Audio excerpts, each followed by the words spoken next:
The envelope was unmarked, except for her name scrawled in rough blue ink across the front. Cara Myers. No return address, no postage stamp. Just sitting there on her desk at the Gazette like it had been dropped off by hand. Inside was a single photograph, weathered, creased, faded at the corners. It showed a young girl, maybe 10 years old, standing in front of a rusted gate. Behind her, forest. Dense, endless forest. On the back of the photo, in the same blue ink, find her before they forget she ever existed. Black Hollow, WV.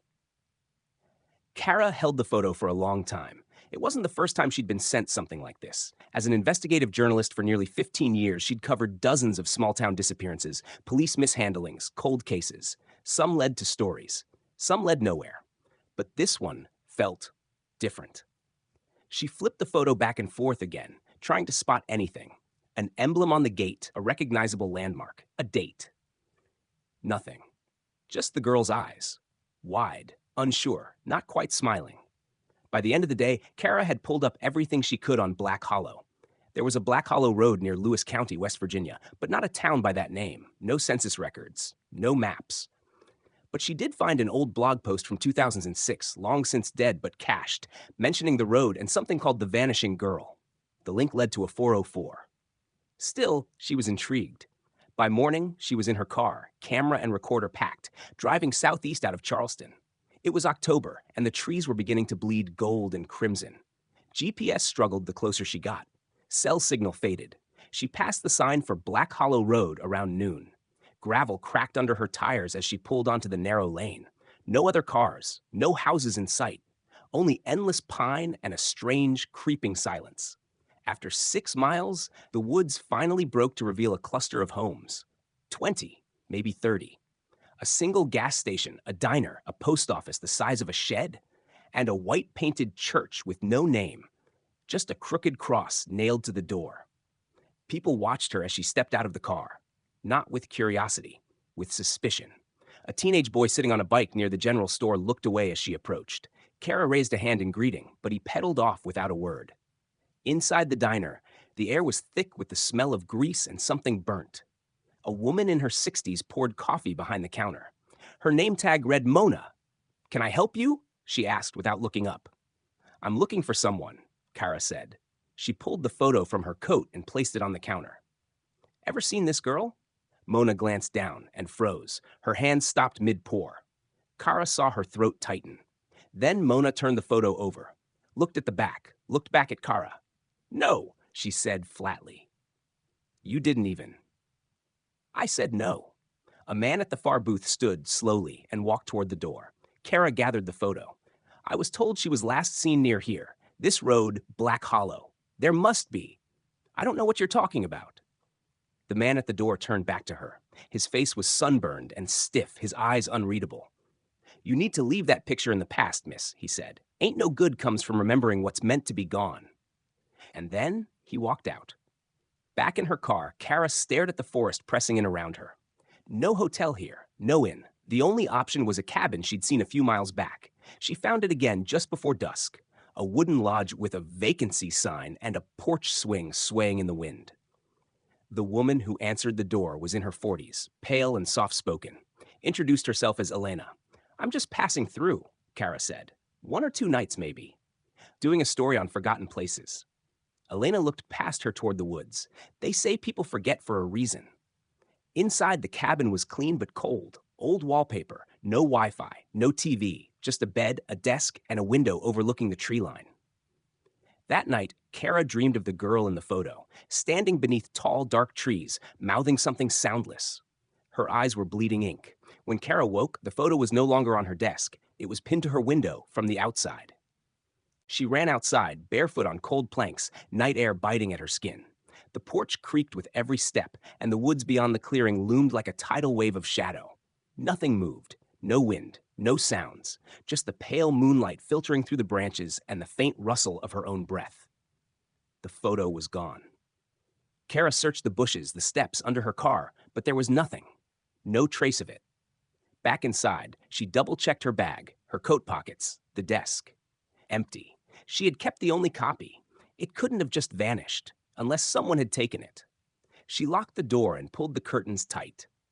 In the morning, Elena was already sitting on the porch swing, smoking a thin, hand-rolled cigarette. She didn't say anything as Cara stepped out, just watched her with unreadable eyes. Cara tried a calm voice. "Did you come into my room last night?" Elena exhaled. "You left your window unlocked." "That's not an answer." The woman tapped ash onto her boot. "Some things find you if they want to be found." Cara stared at her. "The girl in the photo, who was she?" Elena didn't flinch. "Her name was Lydia. Lydia Brennan. She lived here once, long time ago." "Was she taken?" Elena looked away. "Something like that." Cara sat down on the step beside her. "Why does no one want to talk about her? Why did that woman at the diner lie to my face?" "Because Lydia was the beginning of it all," Elena said softly. "The first to go missing in the woods, and after her, others. One by one. Sometimes they came back wrong. Sometimes they didn't come back at all." "Came back wrong?" Elena nodded. "Eyes empty. Voices not theirs. Things that looked like our children but weren't. We stopped saying their names. We burned their photos. We buried the memories." "But why?" Cara's voice rose, more urgent now. "What's in those woods?" Elena looked up at the trees as if she could see beyond them. "We called it the Pale Mother, a thing older than the Hollow, older than this land. It takes what it wants and leaves shadows behind." Cara swallowed. "Do you believe Lydia's still out there?" "She was never buried, not properly. That's why she still lingers." "The others." Elena broke off, then looked straight into Cara's eyes. "If you're here to dig her up, you need to understand. The Hollow doesn't forget, and it doesn't forgive." That afternoon, Cara walked the edge of the woods behind the lodge, following an old deer trail until the trees thickened and the canopy swallowed the light. The forest here didn't feel like any she'd ever hiked before. The trunks were too straight, too close, their bark slick and damp even though it hadn't rained. A smell hung in the air, rotting pine and something metallic. Then she saw it, a clearing. At its center, an iron gate, half sunk in the earth. Rusted. Vines coiled around it like veins. She stepped through. Inside, old stones jutted from the soil, grave markers worn smooth by time and weather. No names, no dates, just stones, dozens of them. And in the center, a single tree, white, bleached of bark, bone-white limbs that curled up like fingers. No leaves, just scars, carved deep into its trunk, symbols, crosses, eyes. As she stepped closer, something caught her eye. At the base of the tree, nestled in the roots, was a shoebox. Inside, photographs, hundreds of them. Every one showed the same girl, Lydia, at different ages, different places. In the schoolyard, on her porch, at a birthday party. Some were burned at the corners, others torn. One showed Lydia standing in front of this very tree. But her eyes were pitch black. Suddenly, a twig snapped behind her. Cara turned, but no one was there. Only the trees, the cold, and a rising, suffocating feeling that something was watching, something very close. Cara backed away from the tree, her breath catching in her throat. The shoebox slipped from her hands, scattering the photos across the damp forest floor. She didn't dare look at them again, not with those eyes, not with that emptiness. She turned and ran, branches slashing at her arms and face, the forest closing in on her like a trap. But even as she fled, she heard it. A low, rhythmic sound beneath the wind, like breathing. Not hers. Something was following her. When she burst out of the tree line and into the clearing behind the lodge, the light was dim and cold. Evening had come faster than it should have. Her heart thudded as she slammed the door shut behind her and locked it tight. Elena was standing by the fireplace, waiting. "You found it," she said flatly. Cara dropped into a chair, trembling. "The graveyard. The tree. I saw her. I think I saw her. She's not dead," Elena said. "Not like you think. She looked wrong. She is wrong." Elena stepped closer, voice low. "Lydia was the first to wander too far into the Hollow and come back not herself. People thought they could pray it away, bless the woods, burn what was left, but it doesn't work. She's part of it now, and the Hollow remembers her shape." Cara gritted her teeth. "Why didn't anyone ever stop this?" "We tried," Elena whispered. "But you don't fight the Hollow. You obey it, or it takes more." That night, Cara couldn't sleep. The wind howled outside, making the walls groan. The lodge felt smaller than before, like it was being swallowed by the forest inch by inch. Every shadow stretched longer. Every creak felt deliberate. At 3:12 a.m., the power went out. No lights, no heat, no sound. Only the distant crunch of footsteps on frozen leaves. Cara held her breath. They were slow, measured, circling the lodge. She reached for her phone. Dead. Then came the whisper. Right outside her window. Cara. She froze. She hadn't told anyone her name. Not out loud. Not since arriving. Let me in, the voice whispered again. I remember you. Don't you remember me? She rose, heart pounding, and crept toward the window. Slowly, carefully, she peeled back the edge of the curtain. Lydia stood just beyond the glass. Her face was exactly as it had been in the photo. Pale, serene, almost human. But her eyes were still black. Not dark, black. Bottomless. And her mouth moved without sound, forming words Cara couldn't hear but somehow understood in her mind. You brought me back. Cara stumbled back, tripping over the edge of the rug. The window exploded inward. Glass rained across the floor. Lydia didn't enter. She didn't need to. From the forest, dozens of shapes emerged. Some tall, others twisted, all wrong. Human-shaped, but not human. Shadowy imitations. And every one of them had black eyes. Cara backed away, chest heaving, until her back hit the opposite wall. Elena stepped into the hallway, holding a rusted hatchet. You shouldn't have opened the box.